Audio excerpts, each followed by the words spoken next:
Hello lads, ladies, gents, ladettes, whoever, whatever, welcome back to another video. Gamers in the early 2000s were no strangers to some of the best experiences you could have had in gaming. A game that came out in that time period that got lost in the shuffle was a little title by the name of Metal Arms Glitch in the system. Launching for the PS2, Xbox, and GameCube, and releasing in late 2003, this third-person action shooter by Swinging Ape Studios that was published by the legendary Sierra Entertainment went on to be a bit of a cult classic. Selling roughly 500,000 copies, Metal Arms was met with pretty decent reviews by critics at the time. Although it didn't light things on fire, the game, as mentioned before, has become a bit of an underground success story, a bit of a diamond in the rough, if you will, which is ironic given the game's mining themes. Sadly, the devs are no longer around as they were required by Blizzard back in 2005, with the intention of having them make a game that I would kick a child to the moon for, StarCraft Ghosts. Officially, the series does not exist anymore, and Blizzard can suck a dick. Being set on a planet called Ironstar, we find ourselves in the midst of a robotic war for control. Our hero, only known as Glitch, is found by the droid rebels and brought back to their base to be saved. Starting with a rather lengthy cutscene explaining pretty much everything, I would usually skip over this, however, this is a case where the opening is something special.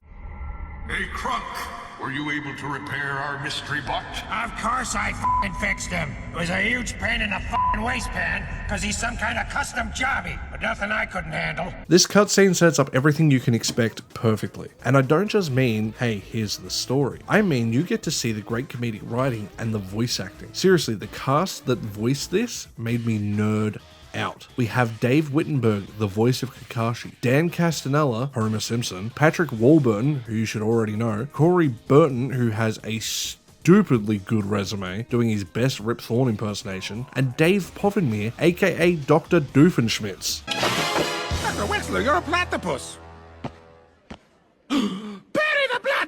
It's just insane. And it's not just the voice acting either. From what I can find, the game is written and directed by both Dave Wittenberg and Keith Arem. Now, Keith is someone you might not immediately know by name. However, you look at his resume and I guarantee you have probably seen or played at least something that he has touched. He is a true titan in the industry, working on such a wide range of projects from Neon Genesis to Spider-Man Web of Shadows, Call of Duty, and Street Fighter 6. I can't stress enough the level of talent behind this game is unbelievable, and it is a crime that we never got a follow-up. Now, if you couldn't tell, I'm obviously going to be very biased towards this game because I do love it. So, with that in mind, let's get back on track. Being a third-person shooter at its core, Metal Arms plays as well as any game that would have been considered the cream of the crop at the time, like Ratchet & Clank. I'm not going to make too many comparisons to Ratchet & Clank since they are two different games, but if you haven't played Metal Arms, it's probably the closest thing I can think to compare it to. It probably doesn't help that both games have a similar aspect when it comes to some of their visual design, especially the health pickups. You know, they're not one-to-one, but they do have a pretty similar vibe to them. There are a few things, however, that help separate Metal Arms from its peers. Firstly, the game's controls. It plays a lot more modern than you would think, at least compared to the games at the time. Using the triggers in order to fire makes it feel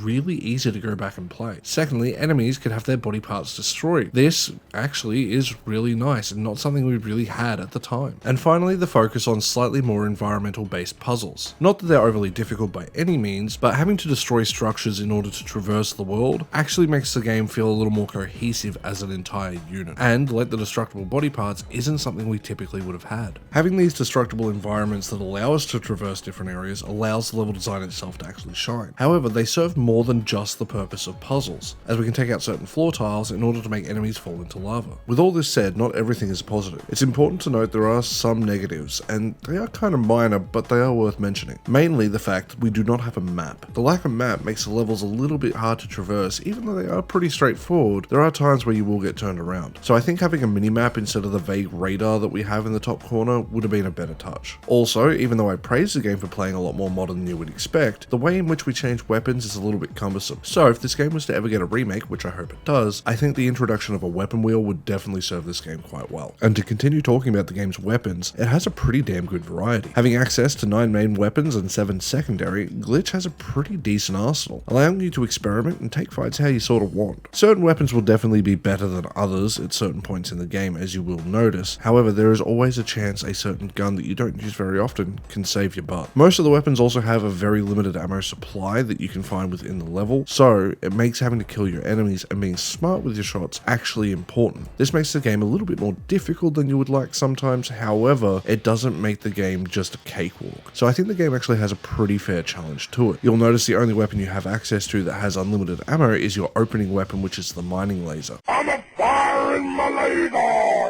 Now, you can upgrade this thing to make it a lot more effective, however, you're probably going to end up sticking to the guns you like using the most. For me, personally, it's the rocket launcher. But how do we upgrade our weapons? Simple, we purchase the upgrades. Now, the upgrades are purchased using the in-game currency known as washes, which is basically where this game rips off Ratchet & Clank, because it's pretty much the nuts and bolts system. You earn these from killing enemies, and typically you'll only earn enough from each level to be able to maybe buy 1 or 2 upgrades if you're lucky, which makes the exploration really important. I think it's important to note though, you're not going to sit down and beat this game in a single sitting, even though the gameplay itself is good fun. And that's because I think the game itself actually suffers from one issue that plagues a lot of games of this era, and I think it's the fact the game doesn't really evolve enough. I think having more traditional puzzles and even some better platforming puzzles would have helped to avoid the game feeling a little bit stale and keeping it fresh as you make your way through those 40 odd levels. Also, having every level being broken up by a splash screen can sort of slow down the pace a little bit. It's great for short bursts, but not really great for long sustained play. And short bursts seem to be the name of the game and core to Metal Arm's design. It's not to say you can't beat the game in a single sitting if you know what you're doing, but given the game's 14-ish hour long run time, you definitely want to play a little bit at a time. I found myself beating this game multiple times over the years by playing 1 to 2 missions a day, maybe 3 or 4, rather than sitting there trying to marathon it. It's definitely a game you can marathon, however, I think to keep the game more enjoyable, as mentioned due to the fact that it doesn't really evolve, these 1 to 2 levels is the way to go. And you'll notice during these levels, the soundtrack actually stands out pretty damn well. Composed by the lead writer and director Keith Arem, the OST consists of a lot of industrial feeling tracks with exaggerated and fantasy elements, while some of the tracks also have a bit of a nu metal and hip hop feel, which was pretty indicative of the turn of the century. The variety is there and nothing feels out of place, helping cement this game's overall presentation as better than just about anything on the market. Now, you might notice the game looks a little bit different to that of what you remember, and for those who haven't seen the game, it is important for me to note this, and that's the fact I am running a HD texture mod along with running the game at 60 FPS. And with how well the game plays and looks with these basic additions, to me, porting it to modern consoles is a no-brainer, so I hope that it does happen one day. Also, I'd love to get a PC port just because I love playing anything that I can on PC. Not that I don't like consoles, I thoroughly enjoy them, but I am a PC master race bitch. So if you're looking for an extremely cohesive and well-made game, from its writing, characters, music, and core design, Metal Arm's Glitch in the System might be one of the best games the 6th generation consoles has to offer. Sure, it does have some minor flaws, and I am probably being a little bit too biased towards it as I'm looking with some of those rose tinted glasses. If you can get your hands on this game, it is 100% worth playing, and I can't recommend it enough.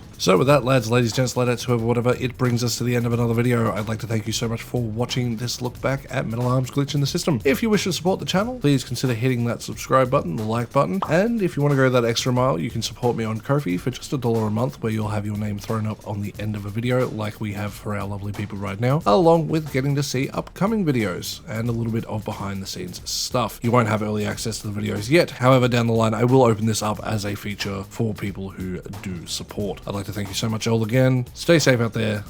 Bye.